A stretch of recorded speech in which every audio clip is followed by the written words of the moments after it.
Welcome to Your Math Explained, where we make math simple and clear. My name is Julian, and today we'll look at two simple problems that revolve around number sense.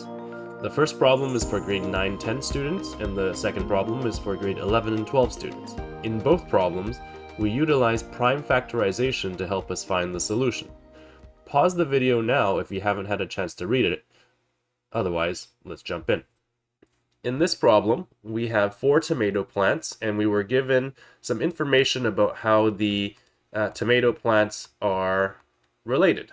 Specifically, we are being told that the most tomatoes produced is 50 more than the least amount of tomatoes produced for their respective plants. So if the least amount of tomatoes, we can call x here, the most would then be x plus 50, exactly 50 more. And then we'll have two unknown amounts of tomatoes in between, as long as we can ensure that it is in between x and x plus 50. So the next thing that I haven't used yet would be the 40,392. We're being told that the product is this number, and generally when you see a product of any number, the prime factorization is a pretty nice way to really understand where these numbers are coming from and how we create them. So if we take a look at 40,392, we can break this up using a tree diagram. So 40392 is divisible by 8, and when we use a calculator, that works out to 8 times 5,049. And that number continues to break down. We can make 27 times 187, and 187 is 11 times 17. The 8 and the 27, we know, can break down into 2 cubed, and 27 can break down to 3 cubed. So that tells us our prime factorization for this number is 2 cubed times 3 cubed times 11 times 17. These are all the primes that we get to play with in this problem. So what do we need to do? Well, if we know these are the numbers that we get to play with, we can start choosing some values that can represent x, and then we can figure out what x plus 50 is, and that's going to give us a starting point on whether or not those combinations can be created. In addition to that, we know that the fewest tomatoes produced is fewer than 10, so our x value here has to be less than 10. So that's really limiting the number of choices that we actually have.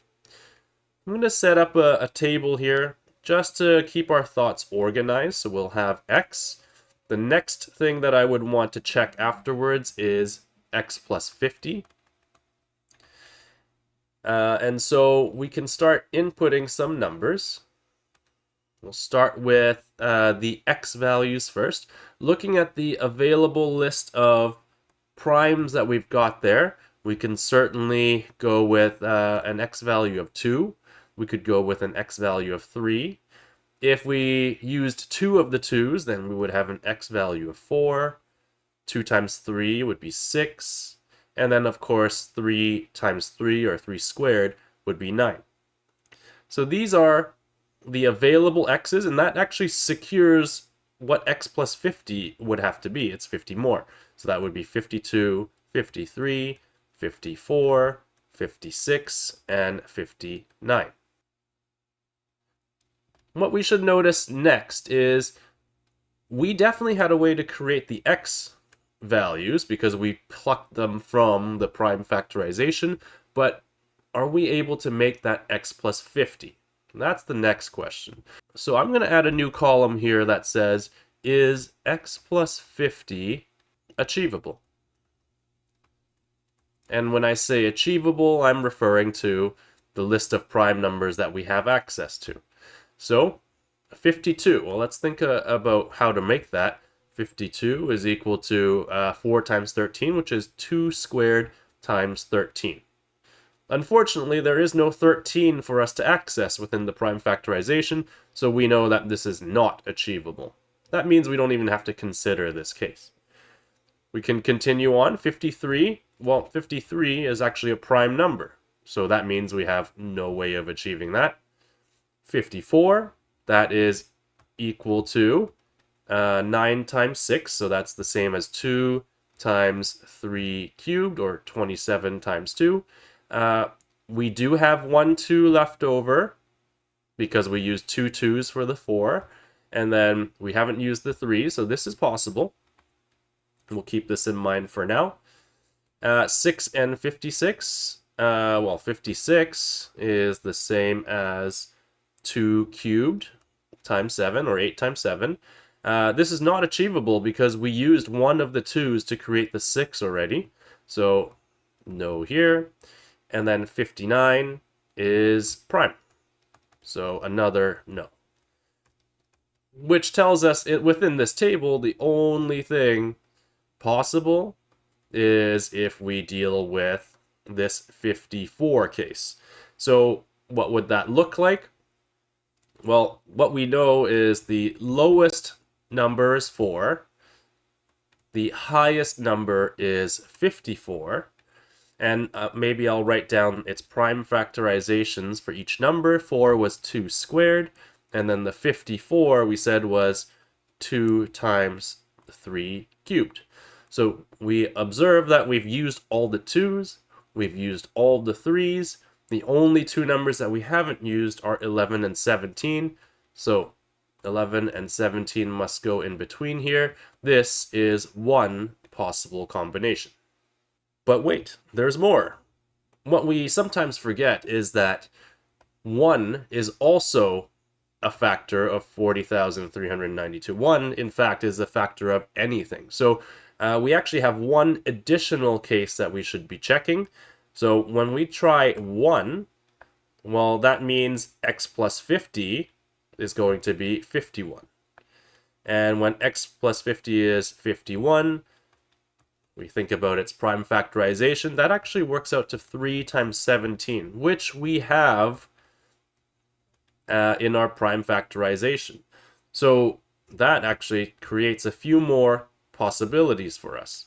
So when we break it down, we would have 1 at the beginning, we would have 51 at the end, and of course we have the prime factorization. 1 is just 1, 51 is 3 times 17, and that tells us that we have 2 cubed times 3 squared times 11 left over. Now, we can create a few different possibilities with those leftover numbers. So we need to try all of the possible scenarios, keeping in mind that we want these 2 placements to be smaller than 51 and bigger than 1. And we also want to make sure that it is increasing in order. So if we played around with those numbers, we can see that there is another option here. We can have 18. So if we tried 2 times 9, so I would use up one of the 2 and the other 2 3's. We'll have 4 and 11 left over, which means 44 as our third plant. So this is one possible scenario. We have another one. Let's say we decided to do 22, so 2 times 11. Then we would have 2 2's and 2 3's, and that would create 36, 4 times 9. And again, those 2 still fit within the range of 1 to 51. And then finally, if we tried 24, so that would be 2 cubed times a 3. That would leave us with 1 3 and 1 11 left over, and that would work out to 33. You can keep trying some of the other combinations. There are definitely more, but you'll find that it is creating numbers that are going to be bigger than 51. So when I was doing my testing, I was focused on this third placement and trying to make the biggest numbers that were smaller than 51. And these 3 ended up satisfying that condition. So when we go back to the original question on how many possibilities there are, the answer here would be 4 possibilities.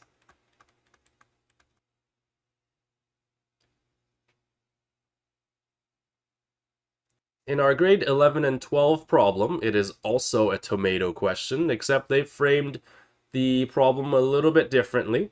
So what we're being told is that of the 4 tomato plants, the first 3, which I think I'm going to start naming all of them. Let's call them A, B, C, and D. They don't have a nice relationship. But the first 3 here, the least amount, will sum up to 34. And then the 3 with the most tomatoes, that will sum up to 43. That certainly is good info to have. With these two sums, we can actually create a relationship between the least amount of tomatoes A and the most amount of tomatoes D. We can see this in a system of equations. If we have A plus B plus C equals 34, and B plus C plus D equals 43, we can subtract the two equations and we can see that D minus A is equal to 9. So now that gives us our relationship between the first and last number, kind of like how we did the grade 9-10 problem earlier. In addition to that, we should work with the prime factorization. Again, there was a product here of 24,300, so I'm going to do that over on the side. 24,300 is equal to 243 times 100, and 243, of course, is 3 to the power of 5, and 100 is 25 times 4, so that'll be 2 squared and 5 squared. So there's our prime factorization for this number. So using this information, right, the prime factorization, and the fact that D minus A equals to 9, we have an idea of what we should be creating. And notably, what stands out to me is that I need to come up with 4 numbers that are pretty close together, because A and D, the largest amount of tomatoes and the smallest amount of tomatoes, are only going to be 9 tomatoes off. So right away, I'm thinking about ways to divvy up the numbers within this prime factorization so that all of the values are pretty close together. What we can do is create a table to model the behavior, just like what we did with the grade 9-10 question, where we have the A values, and then we have the D values, and then we would create a separate column of whether or not the possibility makes sense, or is it reasonable. So again, we could run through the list of possible A values using those primes, or we could have 2 and 3 and 4 and 5 and so on until we get through an exhaustive list. But this might be a good opportunity for us to introduce some bounds to the question. And the bounds are going to be used based on the product equation. So for example, let's say my first tomato plant, the lowest amount of tomatoes was 2, then that forces my highest one to be 11. Now, I'm not even thinking about my factorization right now. Imagine a world where I had 2, 9, 10, 11. When I multiply those things, that's going to be a number that's smaller than 24,300. Well, if I can't even arrive anywhere close to 24,300, that means this could never be a solution. That means I need to find the smallest possible A value that can allow me to reach 24,300. So we can give this a try. Suppose that A was equal to 3 and 4 and 5 and so on, and we eventually will get to an A value of 6. When A is 6, my D value would be 9 more, so it's 15. And if I did try 13 and 14, not saying that we are able to create the 13 and 14, but this would be the maximum amount for an A value of 6, this actually works out to 16,380. So it's still smaller than 24,300. Well, if this is still smaller than 24,300, that means our A value still has to be bigger than 6. If you tried it with 7, it turns out that will work. So 7 is actually the first A value that we should be considering. This is what we would refer to as our lower bound. We could do something similar with D. If we tried a big D value, so we can try, let's say, 21, then that means our A value would be 9 less, so that would be 12. And to create the least numbers, we would want the middle part to be 13 and 14, since we're talking about integers. When we multiply these four numbers, that would work out to 45,864. That's going to be bigger than 24,300. And if we had bumped this down to 20, and if this was bumped down to 11, that actually falls within the range. So what we can confirm from this trial and error is that our D value is less than 21. So these are my bounds. I've got a lower bound of 6 and an upper bound of 11. So why is that helpful? Well, this is now limiting the number of numbers that I would have to try for A. I really only need to test out A equals 7, 8, 9, 10, and 11. Because the D values that would correspond to that would be 9 more, so that would be 16,